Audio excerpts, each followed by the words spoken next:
Texas men's basketball continued their hot start with another electric win at the Moody Center. Hornets women's hoops still have some struggles and disappointing loss at home.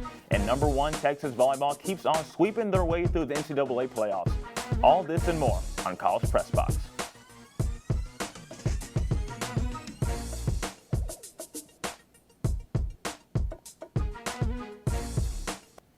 Good evening to you at Texas Student Television. My name is Joseph Duffey, hosting this week's episode of College Press Box. We've got a great show for you this evening, so let's dive right in. Number two, Texas men's basketball has been quite the pleasant surprise. The Longhorns had the opportunity for another statement win against the number 7 Bluejays of Creighton at the Moody Center. So let's go down the road to what you could call the house that Beard built for some highlights. Tyrese Hunter handling the rock here, passing to Marcus Carr, who finds Disu backdoor to put Texas on the board. Then Carr would knock down a free throw jumper. He led the Horns in scoring with 19 on the day. Blue Jays will be fighting all game long, though. Aaron Nemhart finds Arthur Kaluma on the wing, and he sinks it from downtown. Nemhart had team leading 6 assists on the evening, finds Ryan Kalbrenner, who dominated down low with 20 points and 13 points. End of the first half here, Kaluma unsuccessful. Horns going to break, and then Carr leads the charge and finishes coast to coast, and the foul. What a finish once more. Now in the second half, Horns' three-point struggles continued, but Carr, the hot hand, lets it fly and cashes in. Still in the second half, Creighton would feed their big man Kalbrenner. Disu would be barbecue chicken down low, and he would cash in easily. Closing Sajan's Horse trying to hold on, but Creighton's Baylor Shireman wouldn't let that happen just yet. Shireman has struggled all night, but started cooking at the end of the second half, finishing with 13 points. Wild floater here by Nemhart, but the Hunter would capitalize in transition in the clutch once more. But the Jays would still have some fight left in them. Shireman once more hitting all the way from Round Rock. Nemhart would attack baseline and find Shireman in the corner once more, and we're down to a 3-point game. But the comeback would prove unsuccessful, and the Horns would hang on to win 72-67 at the Moody Center. Now I'm delighted to be joined by our very own men's basketball analyst, Ryan Swantkowski. Thank you for joining us, Ryan. Thank you for having me, man. Always a great time being here. Absolutely. I want to start with this question. The Texas men's basketball team has been on fire to start off the season with a perfect 6-0 record. What would you say has been the key to their success this far? The key to their success this far in the season has to be the veteran leadership, along with having more than one pure scorer. Last season, it seemed that all of the offense, especially in the paint and mid-range areas of the floor, came strictly through forward Timmy Allen. This year, you have some new blood in Iowa State transfer Tyrese Hunter, who leads the team with 16 points per game, and point guard Marcus Carr has really stepped up offensively this season, averaging just over 15 points per game. Mentioning Carr, he chose to come back for his senior season instead of exploring professional options to play ball, along with Timmy Allen as well. The leadership between those two and the scoring availability the Longhorns have has been the key to their so far perfect season, Joseph. How good that transfer has been so far. You mentioned the new Longhorn and Tyrese Hunter, but what other new faces do the Longhorns have this season, and how are they having impact so far? Yeah, Hunter has been the star of the show so far regarding the newbies, but former Mexico State guard Serge Rice, along with freshmen Arteria Morris and Dylan Mitchell, are making their presence known. Rice is third on the team in points per game and minutes per game. Morris is already averaging 17 minutes per game off the bench, and Dylan Mitchell is fifth on the team in points per game and leads the team overall with a 68.8 field goal percentage. Oh my gosh. While Rice is a senior, the youth of Morris and Mitchell, added to the experienced players Texas already has, is a completely dangerous combination to see. These are just a few of the new guys who are already making a big-time impact for the Longhorns, and I expect head coach Chris Beard to continue to utilize them in a big-time way. Well, finally, Texas is currently ranked second in the entire nation, only trailing the University of Houston. Do you think Texas is truly a top 3 team at this moment in time? Yeah, absolutely, Joseph. I really do think Texas is a top 3 team at this time. And the Longhorns and Cougars should switch spots in the rankings very soon. They trail U of H, who is number 1 currently as we speak. Not only did they beat the epitome of what is now college basketball in Gonzaga, the Bulldogs by 19 points, who were ranked second in the nation at the time. They've fluttered a little bit, but they're now coming off another top 10 win as they defeated 7th-ranked Creighton last Thursday night. Looking at their schedule this week, they play another tough opponent in the 16th-ranked Illinois Fighting Illini and get an easier opponent on Saturday as they take on Arkansas Pine Bluff. Beating two top 10 teams and being unbeaten still absolutely shows that Texas is truly a top 3 team. And if they take care of business this week, I think that argument can be made that they're the best team in the entire nation and should be ranked number 1 overall. All right, Texas number 2 in the nation. Thank you for that analysis, Ryan. When we return to College Press Box, Horns volleyball were dominant per usual. We'll have that and more. Stay with us. We'll be right back on College Press Box.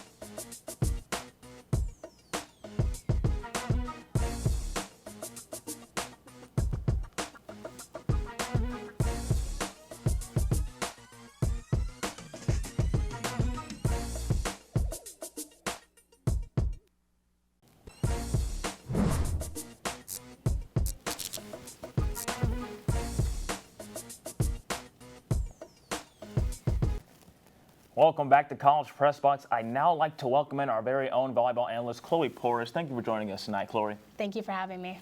All right, so I'll start with this question. What do you think helped lead the Longhorns to victory?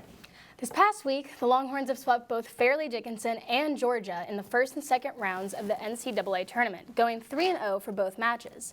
This resulted in the Longhorns advancing to the NCAA regional for the 17th consecutive season, which is the longest active streak in the country. The Longhorns hit a season high of 13 aces during the first round matchup against Fairleigh Dickinson. Sophomore Madison Skinner led Texas with 10 kills, while Asia O'Neal and Logan Eggleston had 9 kills each. O'Neal also led the team with 5 blocks. It's hard to choose only one player that stood out during this match, but I would say that O'Neal really helped bring the team to victory, not only being an offensive weapon, but also leading the defensive charge. Well, after that saying, what weaknesses, or should I say, did the Longhorns show in the second round of the tournament? And what might affect their chances in getting further in the tournament? Well, before I discuss the weaknesses, let's look at how the team performed as a whole during the second round of the tournament. Logan Eggleston and Madison Skinner both had 9 kills against Georgia, and Zoe Fleck led the Longhorns defense with 15 digs, 3 assists, and 2 aces. Asia O'Neal has been very consistent this past week, leading the team with 4 blocks and 2 aces. One of the main weaknesses from this matchup came from the offense. Georgia blocked 4 straight points during the second set, narrowing the Longhorn lead, which caused the team to call a timeout. If they can work on how to play around that block and maybe introduce some trick plays, that would have helped the Longhorns avoid strong blockers like we saw in this past week. Overall, the Longhorns still beat Georgia with an outstanding 37 kills, 9 aces, 8 blocks, 35 assists, and 34 digs. Winning teams find a way to win. And so finally, I want to ask you, who should we look out for during the NCAA regionals? I'm personally looking forward to seeing Skinner, O'Neal, and Eggleston lead the Longhorns versus number 16 Marquette on Thursday after the Ohio State and Minnesota game. Throughout the entire season, we've seen Skinner be one of the main leaders of the pack, but keep in mind, she's only a sophomore. So I'm hoping to see some of the younger players step up and make major contributions like Skinner has this season. All in all, the team is truly a great representation of good teamwork, and I cannot wait to see how this team performs in the rest of the tournament. All right, thank you for that analysis, Chloe. When we return, we're talking Texas women's hoops. You won't want to miss it.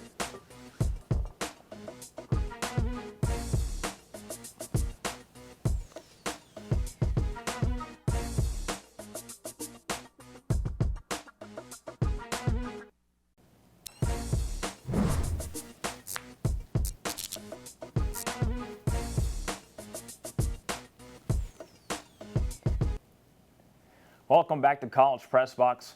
Coming off an upsetting loss at home against South Florida, the Lady Longhorns had to rebound with great intent against the Southern University Jaguars. Let's head over to the Moody Center to see the action yesterday. At the Moody Center, Rory Harmon would be the star in this one-sided affair. She would be a stat sheet stuffer with 9 points, 10 assists, and 3 rebounds on the day, but her work on defense also stood out with 4 steals on the day. Harmon would end up with 29 minutes worth of action in this lopsided matchup. Here she is stripping the ball right there and saving the ball, giving her body for the team in transition, then taking the charge right there. So makes coaches happy. Shayla Gonzalez also had herself a day, leading the team to 22 points, shooting 8 of 12 on the day. Then also she went 3 of 4 from downtown as well. Sonia Morris would also have a 20-point showing for the Lady Longhorns, shooting 8 of 13 from the field, and then going 2 of 5 from three-point territory. So again, it was quite the lopsided contest. and this will put the women's basketball team back on the right track with a 92-43 win at home. And now I'd like to welcome in our very own familiar face, Tyler Moss, as our basketball analyst tonight. Tyler, I want to start with this question about how South Florida game was more competitive of the two. So we'll focus mainly on that one. The game was just out of reach for Texas, who made things interesting towards the end, but couldn't quite close out that game. What was one of the key factors in Texas not being able to overcome that deficit? Well, it's simple, really, Joe. You score points by making shots, and Texas simply couldn't make their shots. They were 28 of 70 from the field, only making 40% of their shots throughout the whole game. In the second and third quarters combined, they went 12 of 37, where they left most empty possessions. There were no lead changes in either of those quarters, mainly because of these empty possessions, and part of this was due to South Florida's tight man defense, and Texas really couldn't find any open space to settle in and shoot from. There wasn't a lot of off-ball movement to trying to create open space, and trying to create that separation to shoot from step backs and the like won't work every time, as awesome that would have been. South Florida also had 4 blocks on the night, really showing how tight they were with their defense. It'll be interesting to see how Coach Schaefer and the team will adjust in case they run into this type of defense in the future. And another thing that I think played a larger role than most people realize is the foul line. Texas didn't have many opportunities to shoot free throws, but they didn't cash in on them when they did. They went 5 of 11 from the line, shooting under 50%. It's very difficult to win close games when you're not making those free throws you're awarded. And I was raised on the mantra, free throws win ball games. Texas had 6 missed free throws. They lost the game by 5 points. I'll leave the math up to you. Absolutely. Free throws can be a killer. Well, even though they struggled with much of the shooting that night, it was still a competitive game, and they dominated Southern University. What good thing did you see coming out of offense this week? Well, the offense really shined when they attacked the basket. They scored 40 points in the paint against South Florida and 34 against Southern. It didn't matter whether it was on a drive-in or posting up and working your way in. They definitely controlled the paint. Forwards Aaliyah Moore and Deonna Gaston helped keep South Florida game in range down there, and guards Rory Harmon and Shaylee Gonzalez were not shy to attack the rim from the top of the key. They also had more offensive rebounds in both games, helping them to try to create those extra chances on possessions. If they were able to implement some kind of pick and roll type of plays and get some forwards to run some twist patterns and open up space, it would be very difficult to stop this team on offense. With Harmon at the point, opening up those spaces and lanes would allow her to take command, mixing up drives or getting passes into the centers. All right, finally, this team has a lot of weapons on it for sure. From what you saw this week, who stood out to you the most? Well, the standout player for me most definitely is Shaylee Gonzalez. The transfer from BYU has fit in smoothly with this team and system and has been playing phenomenally so far. She recorded a double-double in the South Florida game with 12 points and 11 rebounds and led the team in scoring against Southern with 22 points. She's been putting in the work so far with the most minutes played of anybody on the team. And she also leads the team in assists while averaging double-digit points. She was part of the spark on offense in the fourth against South Florida, responsible for 2 lead changes, and one of them coming as a steal and a fast break. But my absolute favorite thing about her this season, what did I say about free throws earlier? They win ball games. She's 96% from the free throw line. When it comes down to the end of the game and you need a reliable foul shooter, she's the one to get the ball to. All right, thank you for always, Tyler. When we return, we recap last week in Texas sports. You won't want to miss it on College Press Box.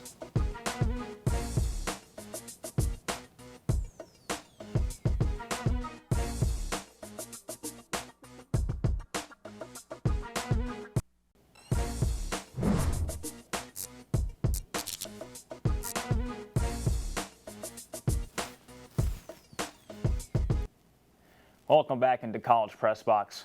Number 1 Texas women's swim team combined for 5 victories on the concluding day of the Minnesota Invitational this past Saturday. Sophomore Erica Sullivan had the fastest time in the NCAA this season in the 1600 free. Junior Grace Cooper clocked a season-best 48.51 in the 100 free, and Lydia Jacoby won by 3 seconds in the 200 breast. At the Commonwealth College opener, Texas track and field sprinter Brian Herron had a winning time of 59.87 in the 500 meter, which was not only an NCAA record, but an American record. Football fan favorite number 5 Bijan Robinson was named a finalist for the prestigious Doak Walker Award, awarded to the top running back in college football. Robinson led the nation in scrimmage yards with 1,894 yards on the ground and the air. He was also second in the nation with 20 total touchdowns and averaged a Big 12 best 157.83 all-purpose yards. Robinson joins Illinois' Chase Brown and Michigan's Blake Corum as 3 finalists. And then finally, former Longhorn All-American place kicker Phil Dawson was announced as the 2023 NCAA Silver Anniversary Award recipient on Monday. The Silver Anniversary Award recognizes distinguished individuals on the 25th anniversary of the conclusion of their college careers. Dawson made the all-conference team all 4 years on the 40 acres, eventually competed in the NFL for 21 seasons. Now taking a look at this week in Longhorn sports. Thursday, December 8th, volleyball will be in the NCAA Regionals, competing at 11 a.m. on ESPN2. Saturday, December 10th, men's basketball versus Arkansas Pine Bluff at 12 p.m. on the Longhorn Network. Also, volleyball will be competing at 5 p.m. on ESPNU. And then finally, on Sunday, December 11th, women's basketball will compete against Alabama State at 2 p.m. on the Longhorn Network. That'll seal things up for us on this week's episode of College Press Box. There is no college crossfire for this week, but make sure to tune in to the 1-0 Sports Show this Wednesday at 10 a.m. TSTV Sports will be taking a hiatus for the holiday break, but we'll be back in January keeping you up to date with all things Texas sports. Thank you to our analysts, everyone in Master Control, our executive producer Samantha Pearl, and everyone else at TSTV. I'm Joseph Duffey. Thank you for joining us. Have a good night.